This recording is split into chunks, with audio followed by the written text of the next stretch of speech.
Pripreme reprezentacije Srbije su u toku. 8. marta vas očekuje Svetska liga. Kako ste zadovoljni za sada? Pa zadovoljni smo, eto. Mislim da je dobro da svaki moment, svaki slobodan moment u ovom zgusnustom rasporedu iskoristimo da se okupimo, da odradimo bar nekoliko treninga koliko je to moguće u ovom momentu, da se što bolje, kažemo, upoznamo, iako se mi već dugo znamo, ali eto, svesni smo toga da smo dosta igrača promenili nakon olimpijskih igara, tako da eto, nadamo se najboljem i radimo na tome. Imate gust raspored s obzirom na Ligu šampiona, Superligu. Koliko često možete da se okupite ovako, da vežbate zajedno kao reprezentacije?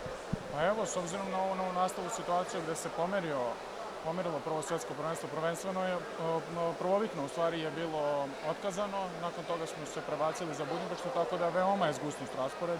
Nakon same klubske sezone mislim da nećemo imati više od 15 dana da svi zajedno provedemo ovde, tako da eto, mislim da je svaki slobodan moment koji možemo da iskoristimo najbolje za nas.